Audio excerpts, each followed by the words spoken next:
বিশ্বের মোট জ্বালানি তেলের 1/5 এবং এলএনজির একটি বড় অংশ হরমুজ প্রণালী দিয়ে পরিবাহিত হয়। গত মাসে সংঘাত শুরুর পর ইরানের কঠোর নিয়ন্ত্রণের কারণে বিশ্বজুড়ে সরবরাহ ব্যবস্থা মারাত্মকভাবে বিঘ্নিত হচ্ছে। চলমান যুদ্ধের মধ্যেই কৌশলগতভাবে গুরুত্বপূর্ণ হরমুজ প্রণালী দিয়ে বাংলাদেশসহ 5টি দেশের জাহাজ চলাচলের অভয় দিয়েছে ইরান। তেহরান জানিয়েছে, নির্দিষ্ট কিছু বন্ধু রাষ্ট্র এবং বিশেষ অনুমতিপ্রাপ্ত দেশের জন্য এই গুরুত্বপূর্ণ জলপথটি খোলা থাকবে। ইরানের এই বিশেষ তালিকায় বাংলাদেশের পাশাপাশি রয়েছে ভারত, চীন, রাশিয়া ও পাকিস্তান।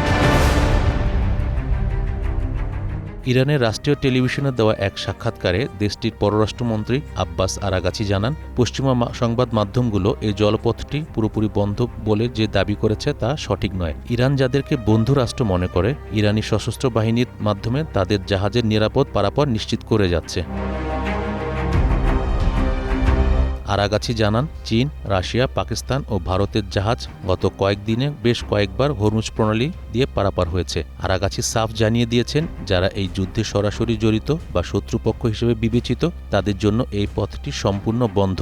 বিশেষ করে যুক্তরাষ্ট্র, ইসরায়েল ও যুদ্ধের নেপথ্যে ভূমিকা রাখা নির্দিষ্ট কিছু উপসাগরীয় দেশের জাহাজ চলাচলে কঠোর নিষেধাজ্ঞা জারি করা হয়েছে। বৈশ্বিক সংবাদ ও তথ্য সরবরাহকারী প্রতিষ্ঠান লয়েডস লিস্টের তথ্য মতে, স্বাভাবিক সময়ে দৈনিক 120টির মতো জাহাজ চলাচল করলেও মার্চ মাসে তা 95% কমে গেছে। এমন পরিস্থিতিতে বাংলাদেশ সহ বন্ধু রাষ্ট্রগুলোর জন্য ইরানের এই ঘোষণা দক্ষিণ এশিয়ার দেশগুলোর জ্বালানি নিরাপত্তা নিশ্চিত করতে বড় ভূমিকা রাখবে বলে মনে করছেন জ্বালানি বিশেষজ্ঞরা। Iftekhar Mahmud, green news desk.